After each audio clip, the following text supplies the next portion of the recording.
Hi, and welcome to History Made Simply, your one-stop history hop back in time, where each week we'll be uncovering history's secrets for you.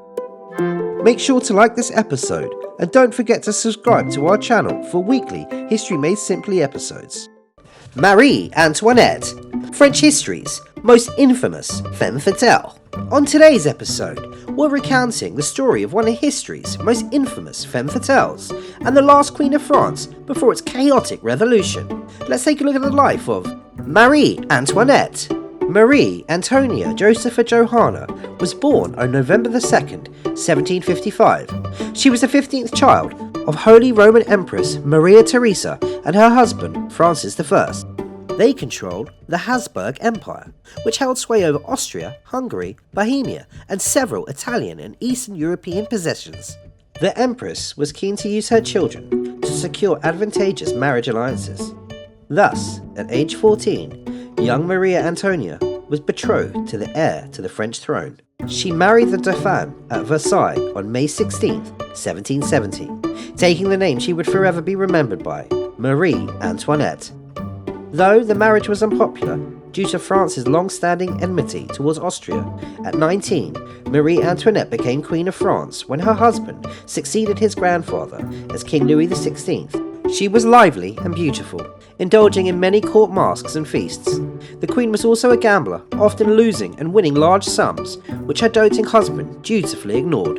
Marie Antoinette played the harp and the harpsichord and could also sing.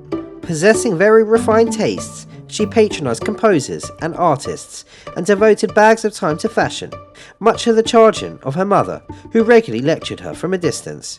Marie Antoinette's lavish lifestyle contrasted sharply with France's growing economic inequality in the latter half of the 18th century. She therefore became a symbol of the excess of the monarchy, and this perceived disconnect, her unpopular decisions and rumoured love affairs famed the flames of resentment that culminated in the French Revolution. Let them eat cake, anyone? Something else that poured the paraffin on the flames was her failure to produce an heir for her husband's throne.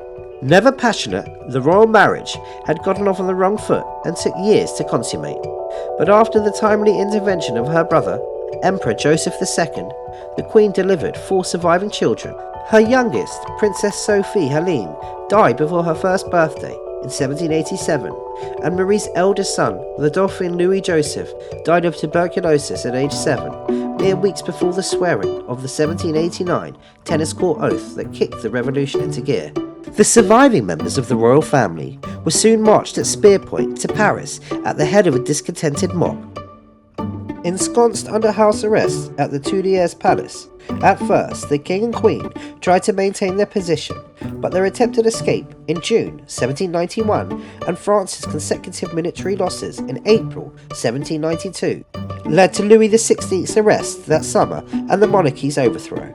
France was declared a republic and its former king was executed in January 1793. The last Queen of France followed her husband to the guillotine 9 months later, on October 16, 1793, by order of the Revolutionary Tribunal. She was 37 years old and had stood accused of treason and incest with her remaining son at her trial. He too was dead by 1795, aged only 10. Marie Antoinette's death was a symbolic end to France's old regime, but her only surviving child, Princess Marie Therese, would briefly wear her mother's crown in 1830 as the wife of the disputed Louis XIX, who reigned for literally 20 minutes between his and his father's abdications during the July Revolution.